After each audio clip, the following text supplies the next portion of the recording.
Bots and altfarmers use the passive saradomin godsword, and in this video we're going to talk about the potential uses this weapon might have for a normal player. Whenever you're ready, grab your cup of tea, sit back, relax, and enjoy. The Saradomin Godsword is a tier 75 two-handed weapon commonly used by corrupted creatures, altfarmers, and bots. There are two versions of this weapon, being the passive and regular base version. The regular version of the Saradomin Godsword will deal a good amount of damage, heal you for 50% of that special attack, and then restore your prayer points by 2.5% of that hit as well. The passive version has a 1 in 4 chance of passively healing 3% of your maximum life points and recovering 3% of your maximum prayer points when successfully hit. You can freely change your Saradomin Godsword from passive to normal or from normal to passive at the altar in the Commander Zilyana boss room, part of God Wars Dungeon 1. You do this after killing the boss, and getting inside requires level 70 agility. Now, since this weapon is a tier 75 weapon, chances are you're able to buy a far better weapon for about the same amount of money or less. A weapon that is 1/3 of the price, like the Masuta's Warspear, has about 5.86% more damage and 10% more accuracy if you're using a full set of Bandos armor and Super War Master potions. Alongside the increased damage and accuracy even when using potions, you also have more AoE potential using abilities like Quake, Hurricane Cleave, and Meteorite Strike, because those have 1 cell extra range when using a halberd type weapon like the Masuta's Warspear. However, that still doesn't mean that the Saradomin Godsword passive is a useless weapon. In fact, it is a very good weapon if you have level 75 attack. Let's have a look at low level Slayer, a place where this weapon could absolutely be used and probably will be used until you have higher stats and more things unlocked like curses. The Saradomin Godsword passive allows you to do tasks without needing food or prayer potions, given that you're only using your protection prayers when doing Slayer. When I was trying this out, I wasn't using a vampirism aura because chances are you either don't have it unlocked or you don't have enough marks of war to reset it every single day when you do need it. So in that case, this weapon can be your savior if you want to no food, no prayer tasks. You could also use it to AFK low level Slayer tasks, making the grind up to the higher levels of Slayer far less mind numbing and boring, because the higher level tasks are simply way more fun. That being said, if it's a large cluster of enemies, a scythe type weapon will perform far better because of that extra range. Now, I was able to AFK abyssal demons with ease without the need of overloads, curses, vampirism aura, and all that good stuff, invention perks, whatever, and I was easily able to sustain myself just sitting there and still getting over 800 kills per hour. Now, can you sustain yourself using the vampirism aura and a non-passive SGS here? Well, with the exact same setup, I did actually receive more damage, so it isn't fully AFK with protection prayers on and using the vampirism aura with a tier 75 weapon. This is one of those places where a Masuta's Warspear, or a scythe for that matter, can make a huge difference because, well, they have more damage and they have more AoE potential, resulting up to 30% more kills per hour. So how about low tier bossing? Is that something you can do with this weapon without any invention perks, overloads, and all that good stuff? Well, you kind of can, although it won't be ideal, of course. Now, I do have level 99 stats, so that's going to make a small difference, but you're definitely able to get close to AFKing one mechanic Arglacior, especially if you add Debilitate to your action bar. And this is without the Vampirism aura, by the way. Keep that in mind. Alternatively, instead of trying to AFK low tier bosses, this does mean that it's going to be far easier to take down the boss with 5 mechanics turned on, because you'll be healing constantly when dealing damage.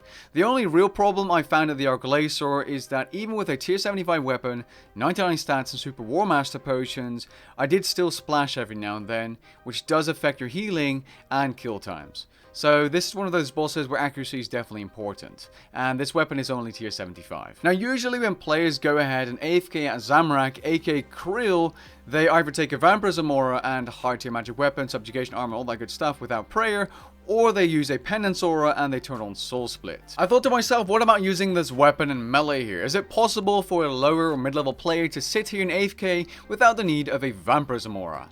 Well, it really wasn't enough. Even when I ended up turning on the Vampirism aura, it still wasn't enough to really fully AFK this boss. I really thought this would be possible, but even if you aren't able to AFK, you are able to easily get an hour worth of kills here using a Vampirism aura and this weapon, which means it's still very good for low tier bossing. Next up, I went to Bandos, and this time I of course used the Vampirism aura straight away, and it was kind of possible to AFK Bandos. That's pretty wild considering I'm not using any perks, not using overloads, no curses, my prey is being sustained by the weapon as well, and I can just sit there. Mostly, anyway. Now, I will add that if you don't have the Debilitate and Devotion ability near the beginning of your action bar with Revolution++, you're going to struggle here. The Devotion ability really does make the difference here, which you can actually unlock by either killing the minions outside or Bandos himself. With those abilities, the SGS passive, and the Vampirism aura, you can really AFK here, which is kind of cool since it doesn't have very high requirements. Next up, it was time to turn into an actual bot in terms of gear and trying corrupted creatures. Now, this isn't necessarily relevant to you if you're a low-level player watching this video looking if this weapon is good, but maybe it kind of is. Now, something that surprised me at corrupted scorpions is that I was able to sustain my health and prayer simply putting the devotion ability on my action bar and just using Elder Rune +5 armor. The reason this is weird is because the bot seemed to be using a Blood Fury. I'm not sure why that's necessary with the saradomin godsword passive, but maybe I'm missing something. Maybe it's because I have devotion and they do not. Now, I was able to get 770 kills per hour with a saradomin godsword that was unaugmented.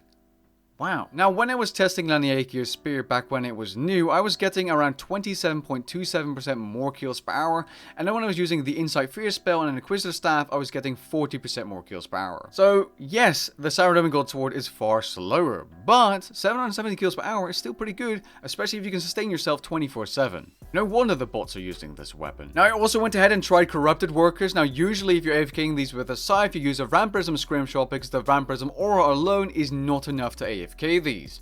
Now, I upgraded my gear to a Blood Fury and Vampirism aura in combination with the SGS passive to see if I could AFK these, and I kind of could, but I was almost getting near half the amount of kills per hour I was getting with the scythe. So yeah, not very good. I guess you could kind of AFK the Sword of Hours as well with the same setup, but really, no. Chances are at that Slayer level, you have a scythe, just use a Scrimshot of Vampirism, it's going to be better. I also tried some other funky things in terms of AFKing, using a Scrimshot of Aggression and allowing one monster at a time to attack you, like a Lamp and Flora, but you're probably better off AFKing these with Magic and Legacy or something, because, well, 120 kills per hour at Lamp and Flora isn't very good. In conclusion, why do bots use this weapon? Bots use this weapon because it allows you to sustain health and prayer at corrupted scorpions without the need of auras, Powder of Penance, Soul Split, good damage, tier 90s, or other bonuses that might assist you when AFKing scorpions, like a Bunyip for example. You don't need a familiar. This means it's not good if you have access to Soul Split because chances are you're just going to use a Powder of Penance or a Penance Aura, sustain your health with Soul Split and you're good to go. Or a Scrimshot of Vampirism if you're using melee. This weapon is only good if you, for whatever reason, aren't able to AFK with your scythe and you don't mind sacrificing kills per hour for full AFK-ness. You're leveling up, you're actually at level 75 attack and you're just using the weapon. Or you're something like a low to mid level player, you need auras to AFK, and you don't have those, or the auras you use to AFK are on cooldown, well in that case, this weapon can be used and it's fantastic for that. But for any other scenario, stick to your high level weapons that are far more effective. In Melee's case, that is going to be Scythe and Halberd type weapons. With that being said, I hope you guys enjoyed the video and found it interesting. If you did, leave a like down below and maybe even consider subscribing, and I'll catch you guys in the next one. Peace.